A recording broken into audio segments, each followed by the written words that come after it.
Kowe ngopo? Wong kena lagi ngresiki sing wis mati ngene kok. Ayo syuting si Dora. Weh, sorry. Ya wis. Saya ganti saya. Ya. Bapak Ibu, saudara-saudara, anggota jemaat dan simpatisan GKI Klasi Solo, salam jumpa kembali dengan saya Markus Firmanto Aji, pendeta jemaat GKI Wonogiri. Salam ketemu pada kesempatan Bina Iman GKI Klasi Solo. Dan sebelum kita membaca mendengarkan firman-Nya, kita akan lihat tayangan yang berikut ini terlebih dahulu. Kita saksikan.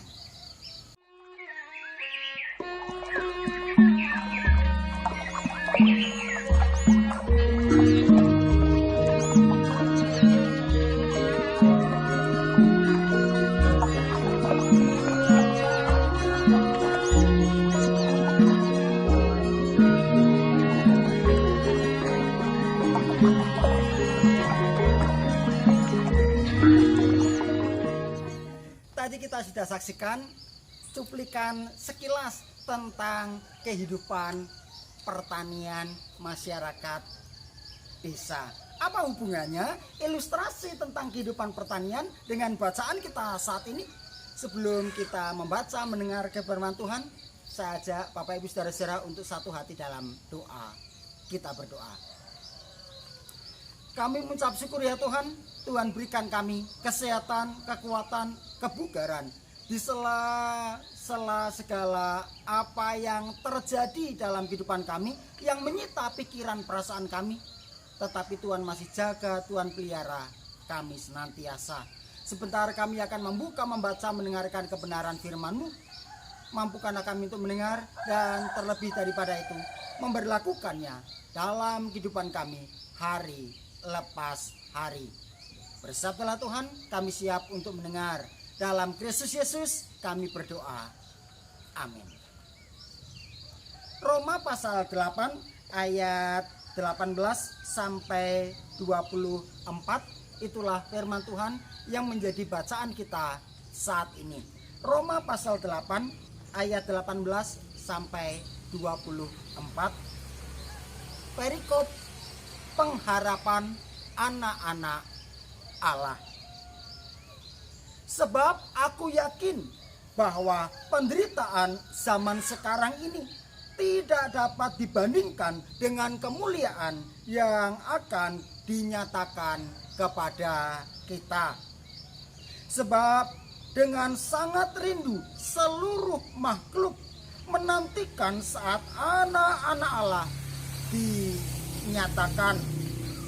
Karena seluruh makhluk telah ditaklukkan kepada kesia-siaan bukan oleh kehendaknya sendiri, tetapi oleh kehendak Dia yang telah menaklukkannya. Tetapi dalam pengharapan karena makhluk itu sendiri juga akan dimerdekakan dari perbudakan kebinasaan dan masuk ke dalam kemerdekaan kemuliaan anak-anak Allah. Sebab kita tahu bahwa sampai sekarang segala makhluk sama-sama mengeluh dan sama-sama merasa sakit bersalin. Dan bukan hanya mereka saja, tetapi kita yang telah menerima karunia sulung roh, kita juga mengeluh dalam hati kita sambil menantikan pengangkatan sebagai anak, yaitu pembebasan tubuh kita. Sebab kita diselamatkan dalam pengharapan, tetapi pengharapan yang dilihat bukan pengharapan lagi, sebab bagaimana orang masih mengharapkan apa yang dilihatnya. Ayat 18 itulah yang menjadi penekanan kita saat ini. Saya bacakan ulang.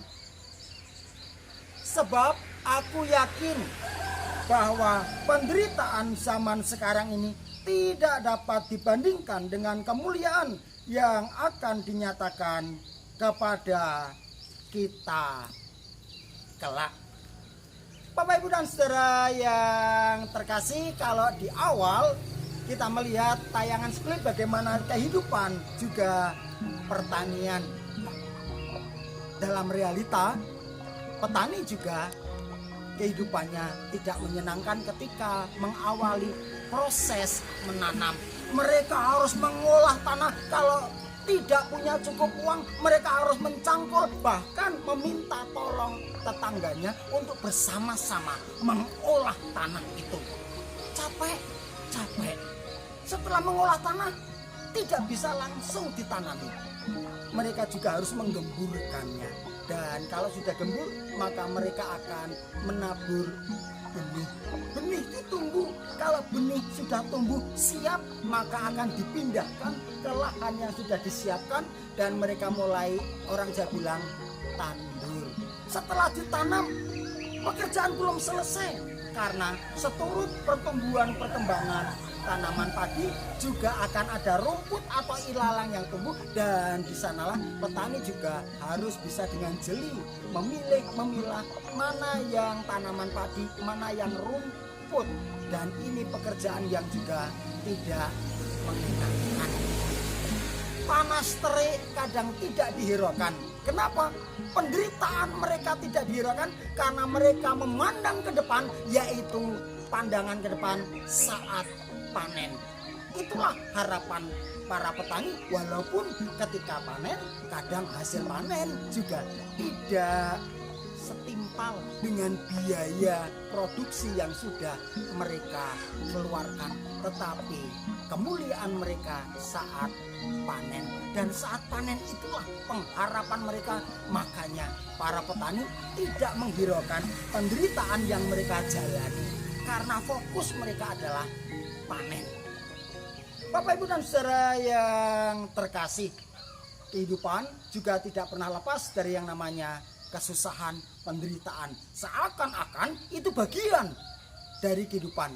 Kalau itu bagian dari kehidupan, maka bukan menolak atau menghindari penderitaan, tetapi bagaimana kita bersahabat dengan penderitaan. Apa maksudnya bersahabat dengan penderitaan? Bukan maksud saya lalu kita mencari-cari penderitaan, bukan. Tetapi bukan menolak. Kalau kita meyakini bahwa penderitaan adalah bagian dari kehidupan, maka ya tidak bisa dihindari. Ya kita terima. Itu adalah bagian dari proses suatu keberhasilan ke depan. Dan itulah nasihat Rasul Paulus kepada jemaatnya yang di Roma. Memandang penderitaan bukan fokus pada saat ini, tetapi ke depan. Yang istilahnya kemuliaan yang akan didapatkan tentu setelah melalui penderitaan yang ada. Bapak Ibu dan Saudara yang terkasih, fokus akan ke depan. Nah itulah yang dikatakan pengharapan.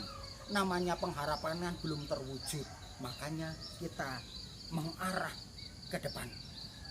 Sehingga penderitaan yang dialami ini adalah bagian dari kesuksesan yang akan diterima.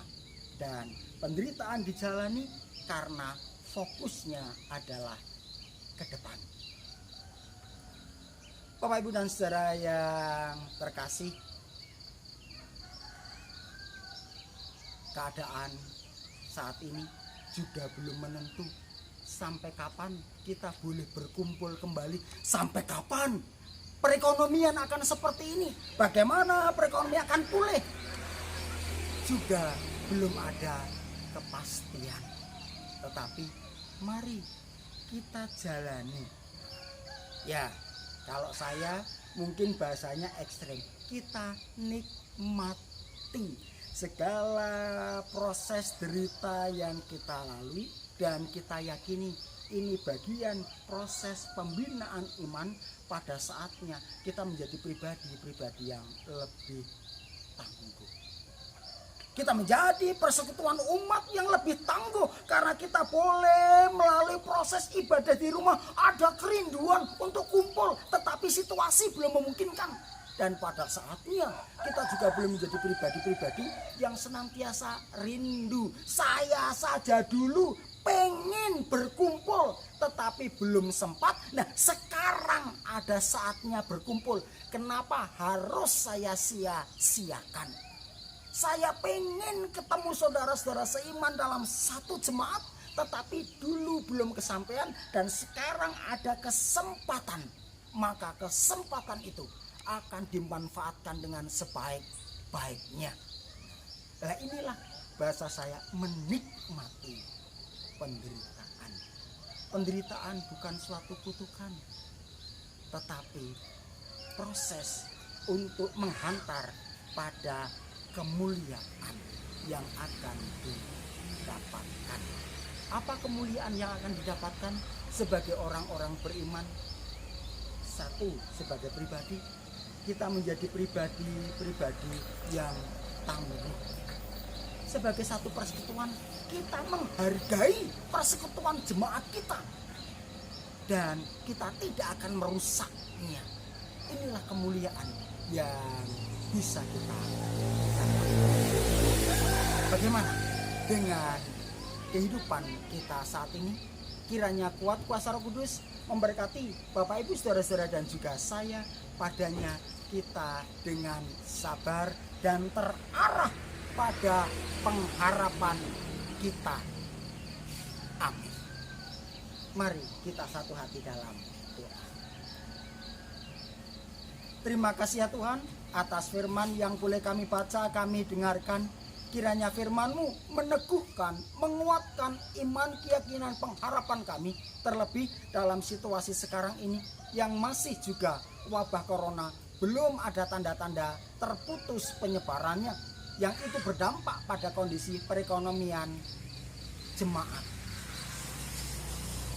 Biarlah Tuhan juga teguhkan iman, keyakinan, pengharapan kami untuk setia, bahkan tetap mengarahkan pandangan ke depan bahwa kami akan menjadi pribadi yang lebih baik. Persekutuan kami menjadi persekutuan kami yang lebih baik dan menyenangkan karena kami boleh berjuang mempertahankannya dalam penderitaan yang kami alami. Inilah doa kami dalam Kristus Yesus kami panjatkan. Amin. Terima kasih, sampai ketemu kesempatan mendatang. Salam sehat selalu. Tuhan memberkati kita semua.